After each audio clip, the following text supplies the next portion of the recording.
obvious settings, hospitals, nursing homes, schools, mass transit. People are all together in a small space. Settings like that, it's just common sense. The masks have helped us all to be healthier. We're still fighting off the last part of COVID here. Keep the mask on in those settings, whether you're vaccinated or not. But if you are vaccinated, you have a lot more freedom. And that's important to recognize. If you are vaccinated and you know you're around fully vaccinated people, you have more freedom. If you're vaccinated, you're outdoors, you have more freedom. When you're not sure, my personal advice is wear a mask when you're not sure. If you just prefer to wear a mask, that's okay. Whatever you want to do in that case is fine. In our city offices, for example, we're going to keep the policy of wearing masks because you got vaccinated and unvaccinated people together in the workforce. You have vaccinated and unvaccinated New Yorkers coming to the offices seeking help. You know it's going to be a mix of people. Keep your mask on. But look, the bottom line is this. Vaccination equals personal freedom, and vaccination equals freedom from COVID for all of us. So it still comes back to a simple thing. If you haven't done it yet, we need you to do it for everyone's good. And you can go to nyc.gov/vaccine finder. Okay, now, every day we talk about recovery. You can see the recovery with your own eyes, you can feel it. Talk to so many New Yorkers, they are feeling hopeful, they are feeling energized, but it has to be a recovery for all of us. Recovery for all of us means it has to reach every neighborhood, every borough. Recovery for all of us means more equality, not less equality. Recovery for all of us means breaking the status quo of the past. Really thinking about what we have to do for working families, for struggling families, for folks who haven't gotten their fair share. And we know we need to do these things right now, which is why we created the Task Force on Racial Inclusion and Equity. And this is a groundbreaking approach. Leaders of color within this administration in every agency coming together in common cause to develop strategies right now to affect life in the communities they come from right now. And it has been a reimagining of how government can respond to a crisis. And the leaders and the members of this task force have done extraordinary work and have moved so many important policies into place here and now. Today we're going to talk about one of them. And this is a new effort to reach families in need in the 33 neighborhoods we've identified as those hardest hit by COVID, and those that bore the brunt of both the disease and the historic inequalities. An approach that has worked and is very promising for the future is family enrichment centers, positive locations where people can get help and help that will allow them to navigate this crisis and all the other challenges they face in life. We're going to strengthen this approach. We're going to bring it to all 33 neighborhoods. The three we've had in East New York, in High Bridge in the Bronx, and Hunts Point in the Bronx have been really successful. And they provide a positive space, a nurturing space, to allow families to get a lot of support that they often struggle for. And you're going to hear what this means now and why this is a way to get ahead of problems before they happen and help get families on a very positive path. First, I want you to hear from someone who's just provided tremendous leadership and has built up this task force to be a powerhouse within the city government and a change agent, and it's something that will now be permanent in New York City government. I'm very proud of that fact. It's going to be a difference maker going forward as well. The Executive Director of the Task Force on Racial Inclusion and Equity, Sadia Sherman. Thank you, Mr. Mayor, and good morning. I'm so pleased to be here this morning to be part of this important announcement. Parenting and caring for children is obviously one of the most rewarding jobs there is, but it certainly is not without its challenges or stress, and this year has been no exception. Now more than ever, families need support and connections to the resources that will ensure that they can thrive. Family enrichment centers are innovative centers that put communities and families first. Whether you need help managing stress, connections to financial supports or local resources, or you want to strengthen your social ties with your neighbors and other families in the community, these centers serve as one-stop shops that meet families where they are. The FECs are led by community-based organizations that know and reflect the community. Parents and families are involved in every aspect of the centers, from the types of services that are offered to how the centers actually look and feel.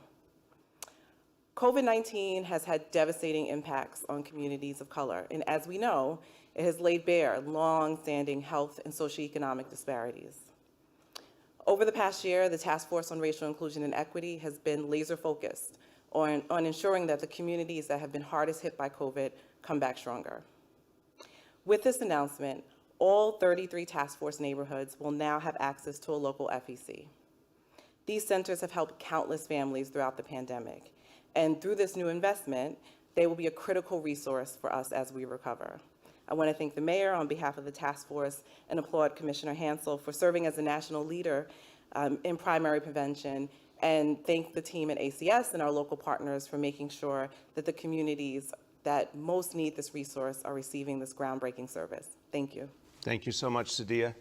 And Sadia gave me a perfect segue to Commissioner David Hansel, who has really done extraordinary work. I, for years and years, worked on issues related to child welfare and to ensuring that families got more support when I was way back when I was in the city council. And I know the work that everyone does at the Administration for Children's Services is sacred. That's the word to use for it. It is extraordinarily important work, supporting and nurturing families, protecting kids even in the toughest situations. These folks don't get enough thank yous. I want to say thank you right now to everyone at ACS. I've watched your extraordinary work. I know it's not easy, but I thank you for it. It's life-saving. David Hansel has continued to do the work of reform in ACS to make it a more forward-looking agency, a more proactive agency, an agency that figures out how to solve problems before they happen. And that's what these centers are all about. So my pleasure to introduce the Commissioner for the Administration for Children's Services, David Hansel.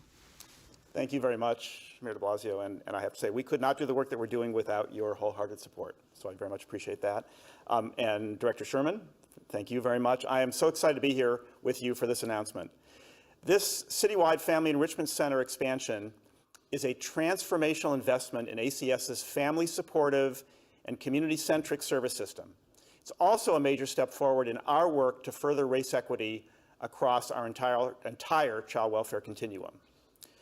When I began as commissioner 4 years ago, one of the first things I did was to create a new division at ACS called Child and Family Wellbeing, making ACS the first child welfare agency in the country to spearhead what we call a primary prevention approach.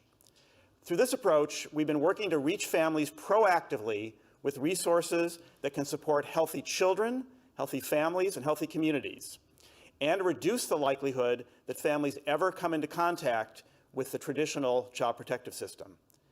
As part of this work, we launched 3 family enrichment centers, or FECs as we call them, located in 3 neighborhoods that have historically experienced high rates of reported child abuse and neglect. Now, anyone who has visited one of the FECs can attest these are warm, inviting, family-centered spaces. No 2 centers look alike. Everyone is unique because it is co-designed with those who know what the community needs most, members of that community. For example, at our place, the FEC in Hunts Point, community members look forward to Millie's Closet, a pop-up shop named for its founder, who saw a need for community members to have access to items of clothing and shoes. Anyone can drop off donations, knowing they're going to be used by local residents. Miss Millie set up a shop at FEC with support from the staff, and it continues to be a huge success. In fact, all 3 of the existing FECs have proven to be a lifeline for families during the pandemic. For example, the Crib in East New York regularly distributes food to its neighbors, and neighbors have come to rely on the fact that they can get help from just around the corner from friendly and familiar faces. And last summer, I participated in a virtual story time for children who frequent Circle of Dreams in Highbridge. I had the opportunity to read to children virtually a children's book called Why We Stay Home, Susie Learns About Coronavirus. This FEC expansion from 3 FECs to 30 reflects our commitment to addressing racial equity and inclusion in the communities that have suffered disproportionately during the pandemic, and our commitment to investing in primary prevention services. This is the right direction for New York City. Building and reinforcing protective factors for parents and caretakers in their own communities is the best way to keep children safe and families strong. Thank you, Mayor. Thank you so much, David. And again, David, thank you to you and all your colleagues at ACS for the incredible work you do and such important work. Please pass my thanks on to all of your colleagues. Now, we have wonderful allies, wonderful partners out in communities all over the city who do this work, community-based organizations, nonprofits we depend on, and they're also doing life-saving work. Children's Village has partnered with Bridge Builders to operate the Circle of Dreams. I love this name, Circle of Dreams, which is a family enrichment center in Highbridge in the Bronx. And this is the whole idea, helping families, even struggling families, to see ahead, to reach out for those dreams, to get the support, realize their potential. Here to tell you about this amazing work, the President and CEO of Children's Village and the President of Harlem Dowling, Jeremy Kahumban. Thank you, Mayor. Thank you for the opportunity to be part of this exciting announcement. For too long, poor families of color viewed the child welfare system as the enemy, and they have good reason to feel this way. Our history of intentional segregation and underinvestment in these communities created environments that are inhospitable to families and to children. And when a family needs help, or worse, when something does go wrong, the child welfare system's responses are often more burdensome to the family and sometimes even heartbreaking.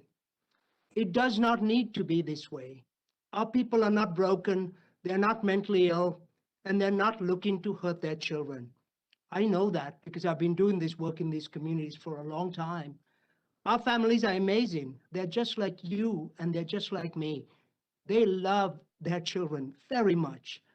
Many, especially the ones that come into contact with the child welfare system, are trying desperately to survive in very difficult circumstances. And we know that we find the best solutions closest to the problem. Investing in our communities and trusting our local communities to be the first responder is the right decision. At the Circle of Dreams, the Family Enrichment Center operated by our local partner, Bridge Builders, we see this trust yielding results every day. Local people, local leaders, bringing local commitment and local hospitality and being hospitable to our neighbors. That's a game changer. Our families want to be respected and to be lifted up, even in their worst moments. They need that hope, and outside experts don't do it as well. The expansion of the Family Enrichment Center is a step in the right direction. My deep gratitude to Director Sherman and the task force, to First Lady McCray, and to you, Mayor de Blasio and Commissioner Hansel. Thank you for your vision. Thank you for your commitment to these communities of amazing people. This is a game changer. And I know that today we are creating a new history. It's a chance to break away from the past and do something very different. Thank you. Thank you so much, Jeremy. Jeremy, thank you for being one of the pathfinders to help us figure out the right way to find those community-centered, community-based solutions. Thank you for your great leadership. And now, everyone, I want you to hear from one more important voice, and she represents one of the communities that's been very hard hit by COVID, but also a community where we've seen the positive impact of these family enrichment centers. She is a passionate voice for social and economic justice and believes we got to invest in people, and here's an example of doing that right now. My pleasure to introduce from the Bronx, Councilmember Vanessa Gibson. Good morning, Mr. Mayor. Thank you so much. It's great to be with you today, and to everyone joined and assembled. I really want to thank you. Today is such an important opportunity for the children and families of New York City. Mr. Mayor, I first want to take this opportunity to thank you and First Lady for acknowledging the life and the legacy of our longtime Bronx Assemblywoman and former Deputy Borough President, the Honorable Aurelia Green. She has transitioned on, and we continue to honor her work and celebrate her life because she had such an impact on New Yorkers from the Bronx and beyond. So thank you, and First Lady, for acknowledging the life of Aurelia Green. Good morning, everyone. I am Councilmember Vanessa Gibson. I proudly represent District 16 in the borough of the Bronx, and I want to thank Mayor de Blasio and the Task Force on Racial Inclusion and Equity, our co-chairs, Madam First Lady Charlene McCray, Deputy Mayor Philip Thompson, and Deputy Mayor Melanie Hartzog, Executive Director Sadia Sherman, for all of your great work, your advocacy in pushing for an expansion of family enrichment centers throughout the city of New York. I also want to acknowledge our ACS Commissioner, David Hansel, and the entire team at ACS for all of your work every single day. Over a year ago, the Bronx had the highest rate of COVID-19 positivity rates in the city and one of the highest mortality rates as a result of years of systemic inequities that have contributed to high rates of diabetes, asthma, high blood pressure, and so many other health-related diseases that all contribute to a lower life expectancy here in the Bronx. Many of our businesses were forced to close, employees were being laid off, students were transitioning from in-person instruction to virtual learning, and so many were uncertain of ever returning to a sense of normalcy. But despite all of these challenges and all of this uncertainty, family enrichment centers like the one you see in the Bronx, Circle of Dreams, that is run by Bridge Builders and Children's Village, serving the residents of our district in the High Bridge community, remained open and worked tirelessly to provide food, access to PPE to so many of our vulnerable children and families. They were on the front lines every day, frontline workers, hardworking essential workers that provided so much for our families and really proved the effectiveness and the need for more FECs across our city of New York. Circle of Dreams in the Bronx has been a game changer. It has been transformative. It has given so many families hope when many of them have felt hopeless. And I thank you, Jeremy and Children's Village and Gabriella and Bridge Builders for being a crucial lifeline for our families during COVID-19, offering assistance with virtual learning, access to social services and benefits, rental and housing assistance, providing multilingual services, cultural sensitivity, helping to decrease food insecurity, and being a one-stop home for many of our parents, guardians, and caregivers. In addition to all the services that I described, FECs also provide long-term family planning and building hope and strengthening our families and working to decrease the child welfare involvement with ACS, and in particular, communities of color and immigrant communities. I have seen firsthand, working with Circle of Dreams, I visited the location, we've had events together pre-pandemic, and I've seen firsthand the impact of our FECs. And as we reopen our great city, it's crucially important that we ensure that resources and programs are all available in an equitable way as we recover, as we provide our families with so much, many who have been disproportionately impacted by COVID-19. So today's announcement is a game changer. It's transformative, it's significant, it's meaningful, and it is going to have a lasting impact for generations to come. As we expand our FECs citywide over the next 4 fiscal years, we will guarantee that many families in underserved communities, marginalized communities, have access to transformative resources and programs to improve their overall health and well-being in our great city. I am so proud of the work of our FECs, and I'm grateful that our mayor and this task force recognize the contributions and the importance of our FECs. As we move forward, we're going to rebuild this city in a transformative way and ensure that all New Yorkers, all children, and all families have access to all the benefits, education, healthcare, jobs, economic development, social services, open space, recreation. We want it all because our children and families deserve it all. So thank you so much. And thank you, Bridge Builders. Thank you, Children's Village. Circle of Dreams is a beautiful part of our High Bridge community, and we are grateful. Congratulations to everyone, and thank you for your hard work on behalf of District 16 in the Boogie Down Bronx. There you go. Thank you very, very much, Councilmember. And listen, thank you for expressing your really passionate feelings about Aurelia Green as well. We miss her. I had the joy of knowing her over the years and what passion she had for the Bronx. She helped lead the Bronx through the tough times to much better times, and also was a mentor to so many great leaders of today. So a life well lived, and we miss her for sure. Okay. I mentioned early on, good news in the indicators. It's that time, everyone. Here we go. Remember, this is the first time since the middle of October, over 7 months, that the indicators have all been below threshold in New York City. This is a very big day. Number one, daily number of people admitted to New York City hospitals for suspected COVID-19. Today's report, 96 patients. Confirmed positivity, 23.96. Hospitalization rate, 0.92 per 100,000. Love that graph. We want to see more of that. Number two, new reported cases on a 7-day average. Here we go, below threshold, and let's keep going lower, lower, lower. Today's report, 537 cases. And number three, percentage of people testing citywide positive for COVID-19. Today's report on a 7-day rolling average, 1.44% and declining. Go get vaccinated. Let's go farther. Okay, few words in Spanish, back on the topic of the Family Enrichment Centers. Las familias de nuestra ciudad han pasado por momentos horribles durante esta pandemia.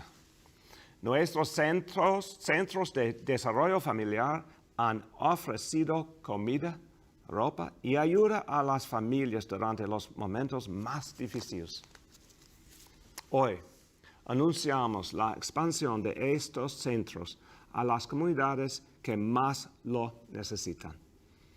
Su ciudad está con usted durante cada paso en esta mejoría. With that, let's turn to our colleagues in the media. Please let me know the name and outlet of each journalist. We'll now begin our Q&A. As a reminder, we're joined today by ACS Commissioner David Hensel, by the Executive Director of the Task Force on Racial Equity and Inclusion, Sadea Sherman, by Dr. Choksi, Dr. Katz, and by Senior Advisor Dr. Jay Varma. First question today goes to Juliet from 1010 Wins.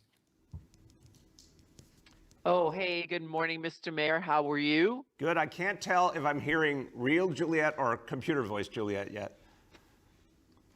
Oh, no. I don't know why it does this. It's very strange. We'll have to look at this technology. I want you to but use anyway, a new technology called a hardline phone so I can hear your full voice. okay. But let me try this for now, because I don't hear myself, obviously. Shootings are continuing, as are these unprovoked attacks where people are just getting slashed, assaulted, hit on the head. And I'm wondering, where is your sense of outrage on this, and why aren't you calling out this behavior and level of violence?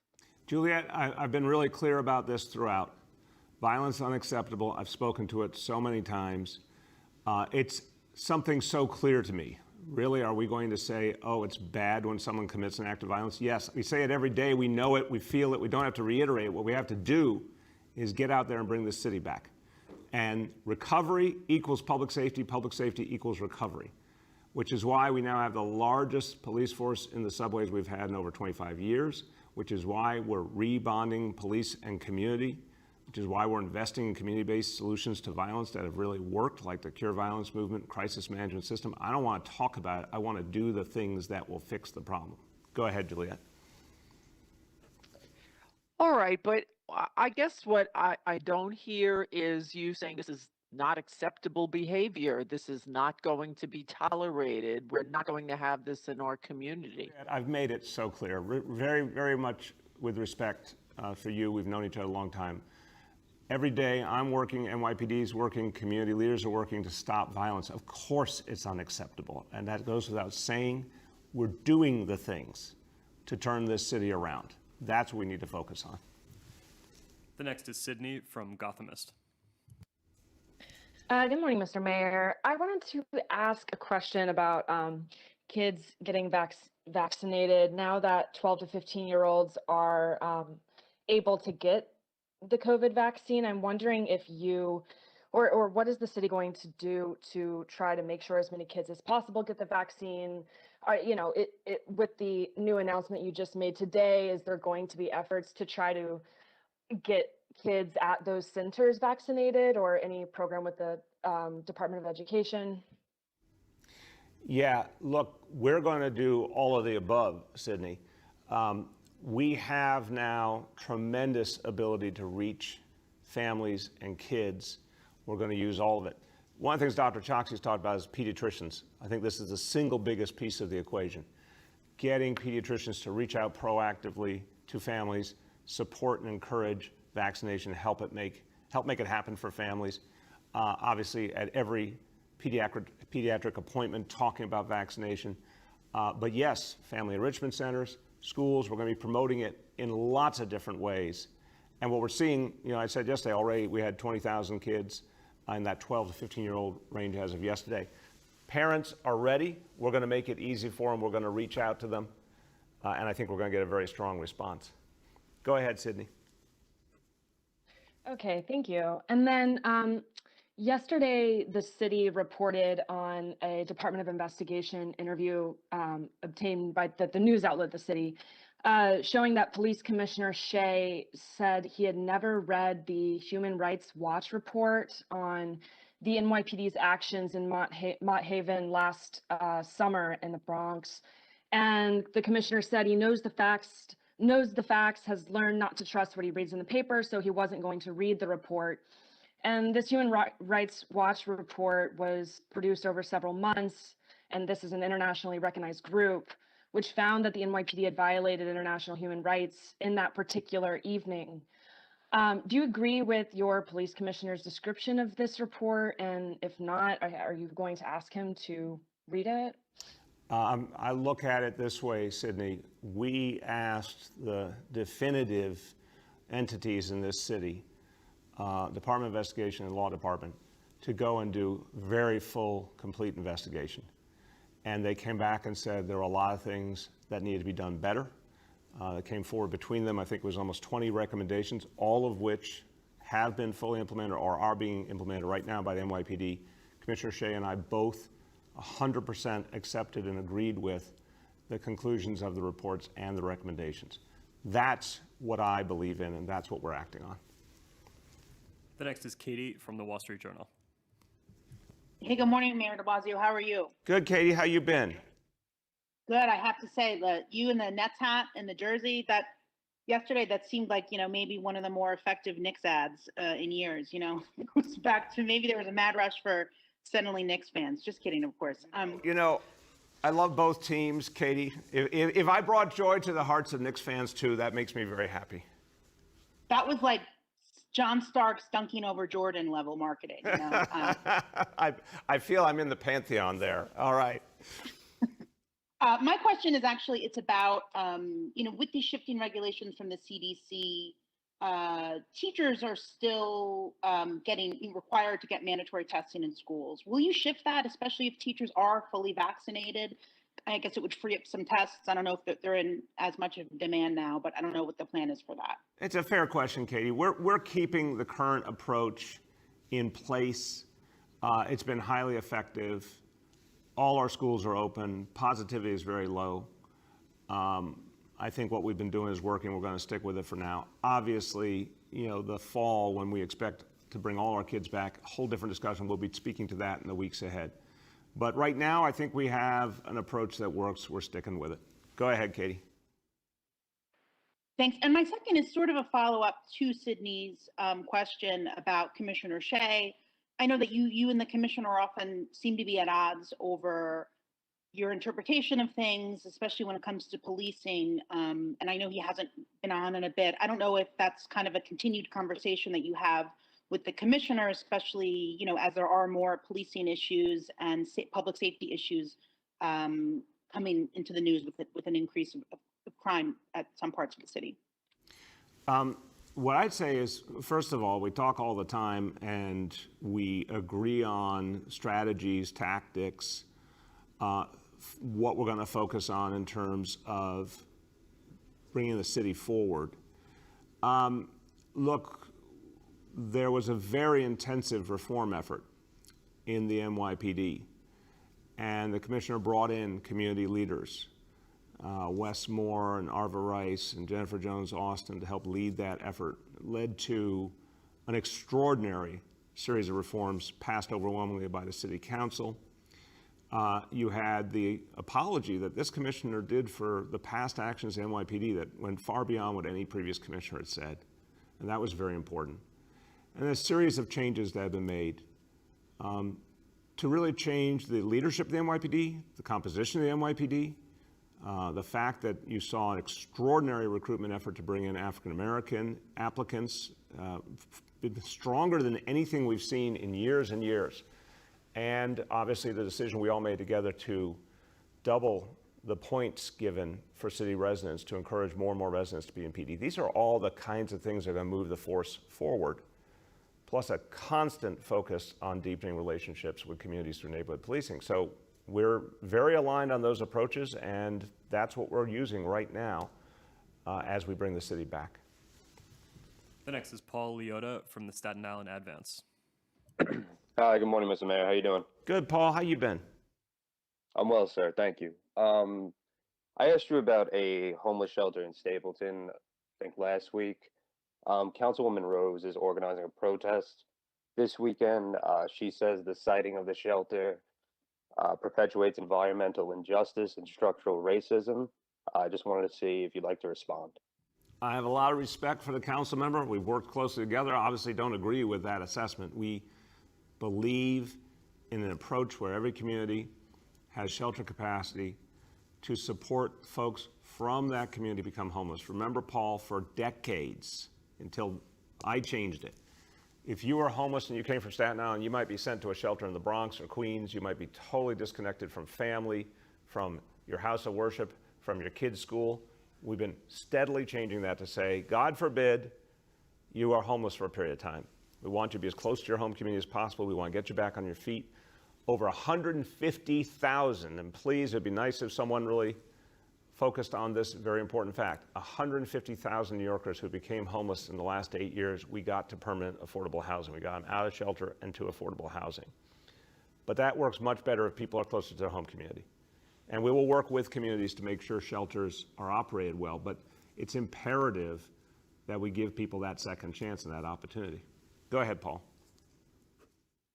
Thank you very much for that. And for you and the health professionals on the line, with a lot of restrictions being reduced today and eliminated in some cases, I'm hoping to get a sense of what you thought of the federal government's announcement of this last week, and if you thought that the timing was appropriate.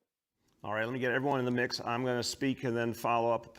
First Dr. Varma, then Dr. Katz, then Dr. Choksi. I'll start. Paul, really important question. I think President Biden's done an absolutely outstanding job of fighting COVID and bringing this country back. And I think one of the most important things he did was to professionalize the CDC, to actually make it about the judgment of healthcare professionals again, and not politics, and not people being scared to offer an idea because of an arbitrary leader who didn't want to hear it. This president's asking the experts to do the talking and listening to them and acting. And so the experts believed it was time to start making these changes because people had embraced vaccination so much. I think vaccination was proven right, period. And in fact, when you say to people, hey, it worked and you did the right thing and now we're rewarding you with more freedom, it is an incentive for even more people to go out and get vaccinated and let's finish the job. That's my view of what the federal government has done. Let me turn to my colleagues. Dr. Varma.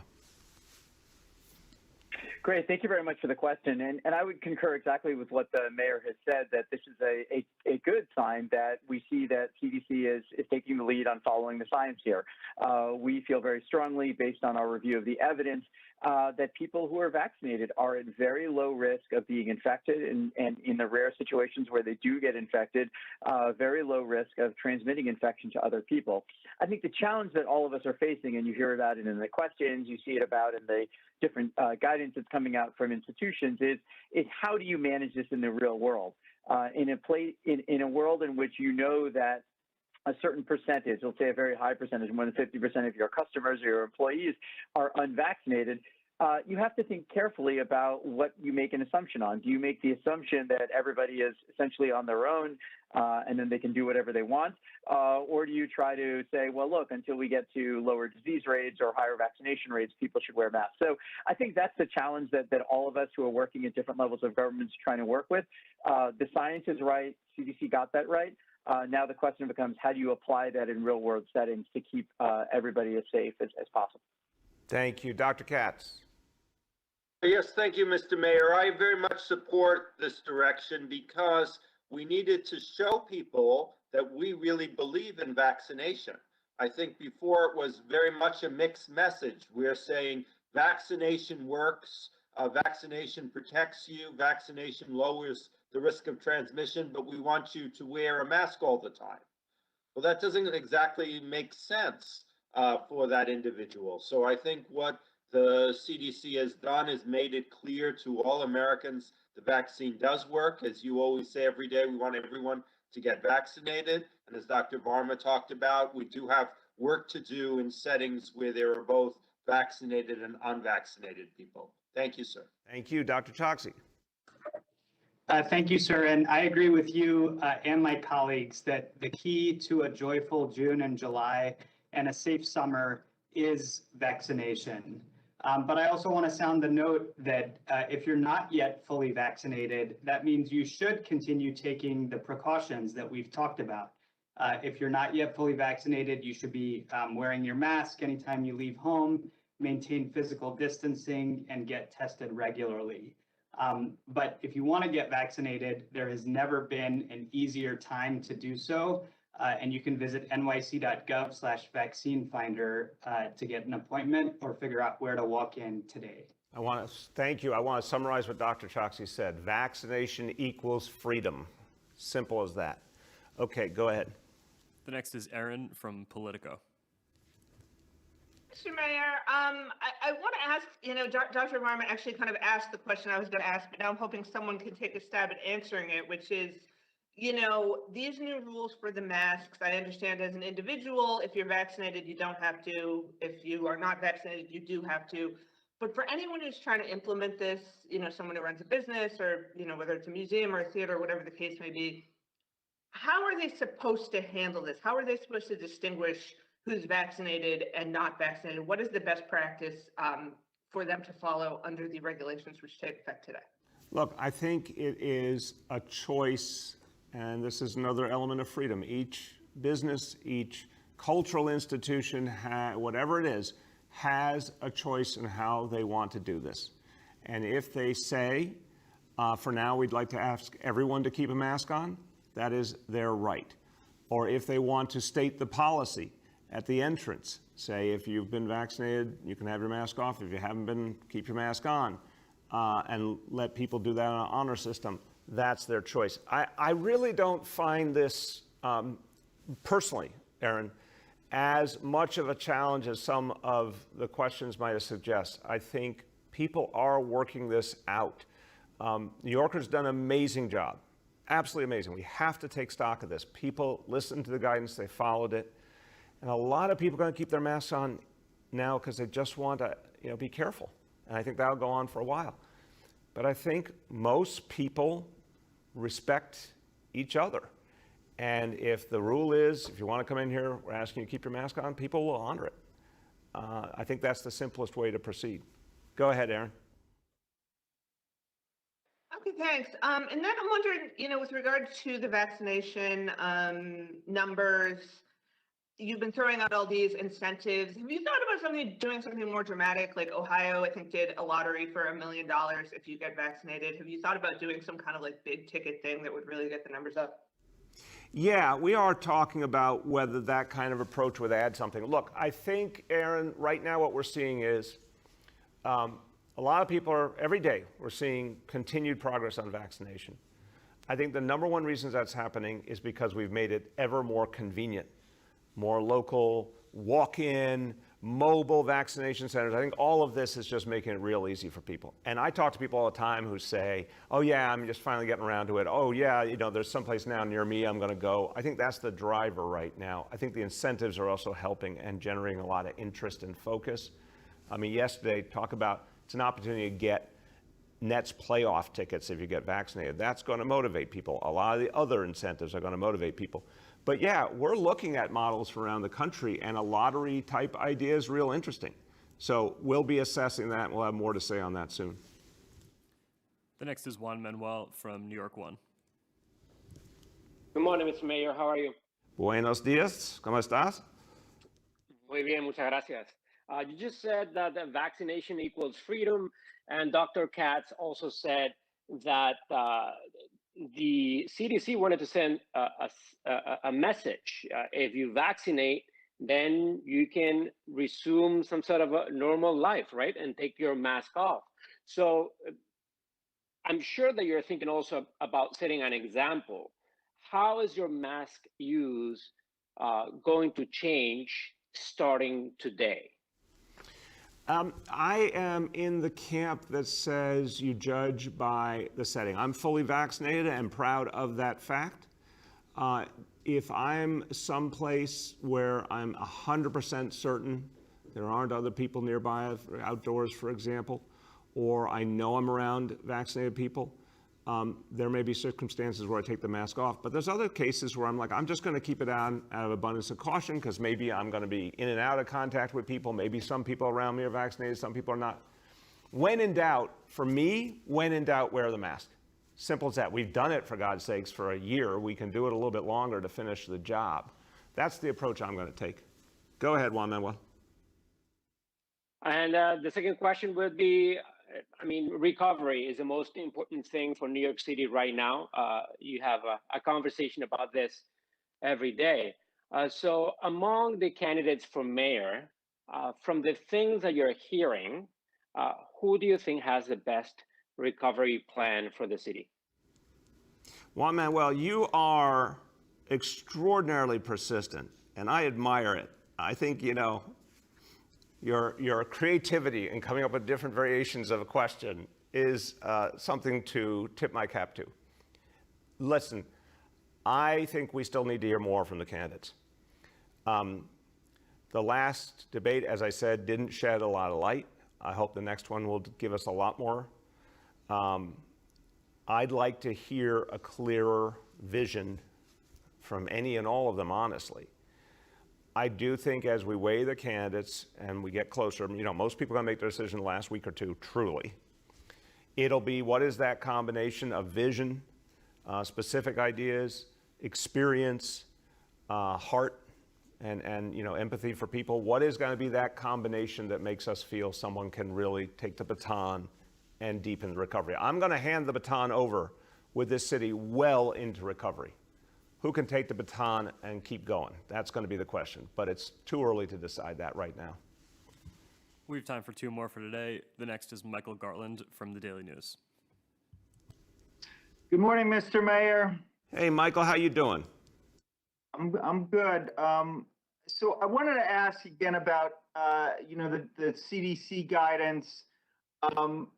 You know, there seems to be like a lot of room to create confusion here, where, you know, you can have restaurants open at 100% capacity, but, you know, unless they have plexiglass. Sorry for the dogs barking in the background. I don't know if you could hear that.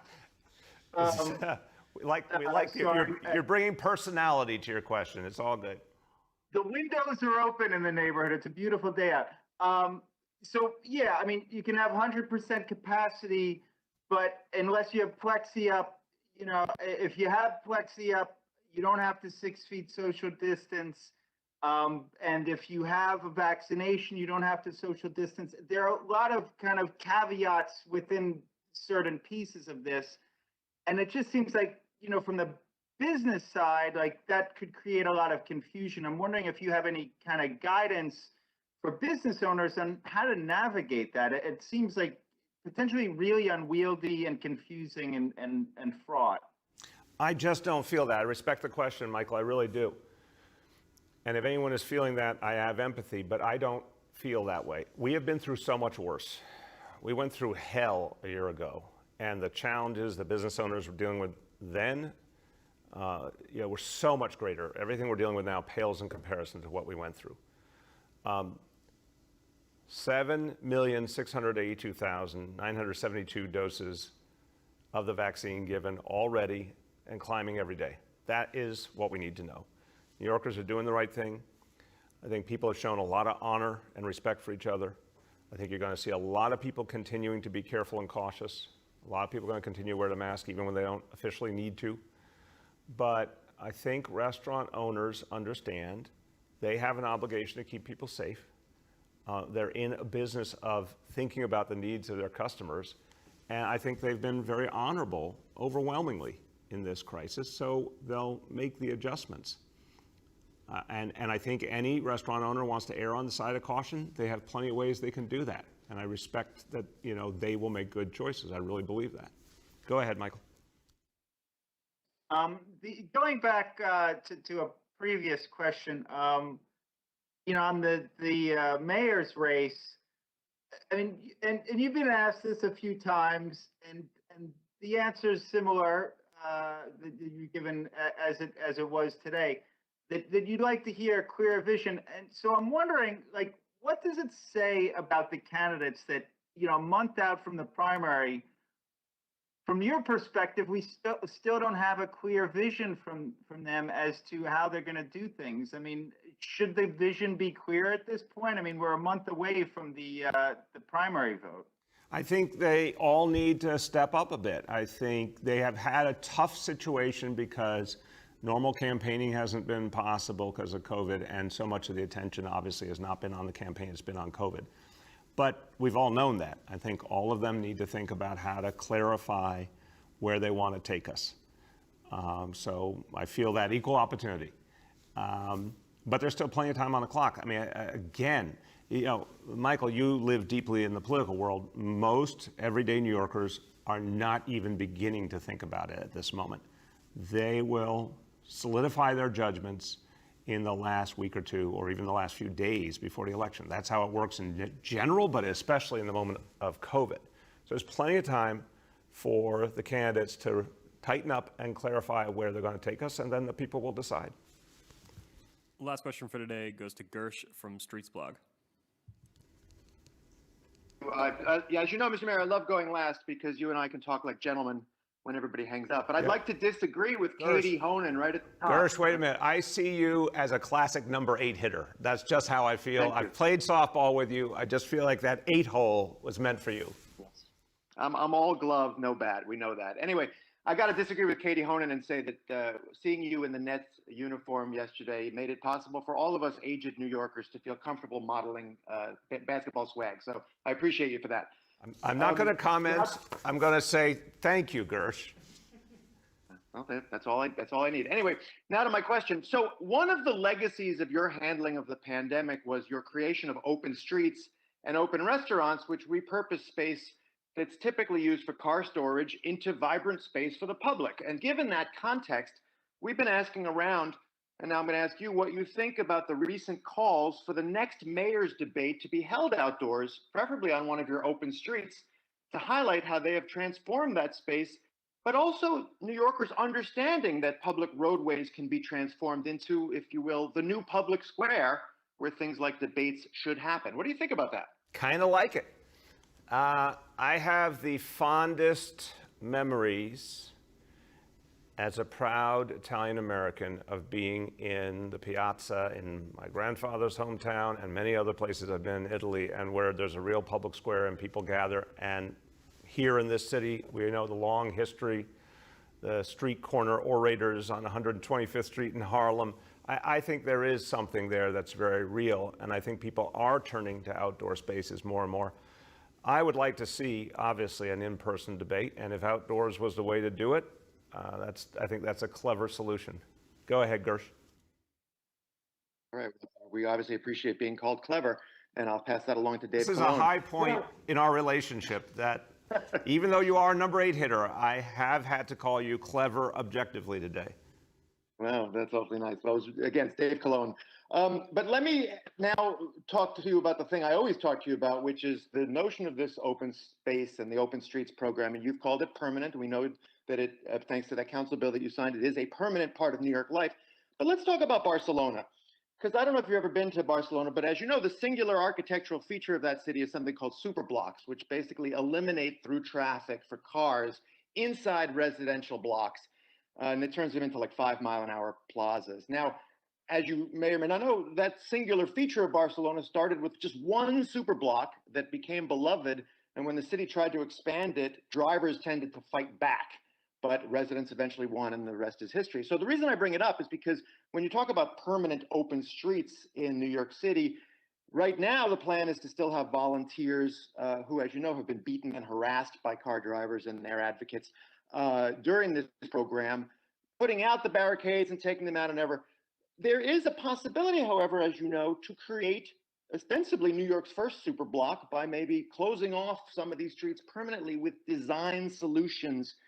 So I'd want to ask you again about that, and I'd like to get Dr. Choksi on that because, as you know, as health commissioner, he knows how much safer roadways are when cars are simply not on them. I want to say, first of all, open streets clearly has been a huge victory. I appreciate that you're pointing out some of the issues that have arisen, but it's in very rare instances. Overwhelmingly, people have respected open streets, and communities have embraced open streets. And again, I want to accent what I think is not just the positive, but is the overwhelming majority of circumstances. So just wanted to offer that correction. But look, we're finding new options all the time that work. I'm open to, we talked about, for example, we now have the concept of open boulevards, which takes open streets, makes it multi-block long. We're going to do that this summer. I think it's going to be a big hit. We're going to learn from that. I think there are more and more opportunities to experiment and figure out what works. I don't think we're exactly like Barcelona on many levels, but I think these models are something worth looking at. I was very struck again, close to my ancestral hometown in Napoli, the way that they closed off waterfront roads in a really productive way.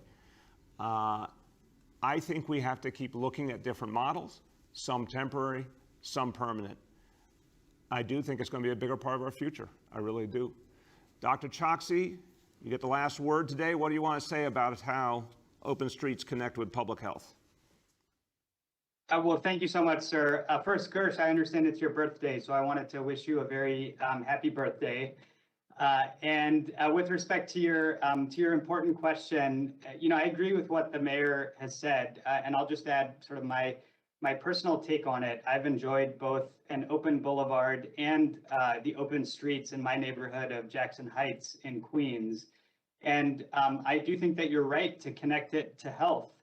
We have to think about all of the benefits that people get from congregating outside. There are social benefits. There are the benefits, of course, of promoting more physical activity, getting people out and walking as well. And so we have to take that very holistic approach in thinking about the links between our transportation infrastructure and health. Thank you very much. And Gersh, I was about to wish you a happy birthday. Dave Choksi beat me to it. But I want to say, Gersh, next year when you're 40, you're going to find that the 40s are a great, great decade. So enjoy this last year of your 30s. And thank you for your question. And everyone, it is a beautiful day in New York City. Go outside. Yes, we all agree, go outside and enjoy it. And while you're outside, if you have not yet been vaccinated, go and walk into one of those vaccination centers and get safe and healthy. It's easy, it's fast, it's free. Thank you. Have a great day, everyone.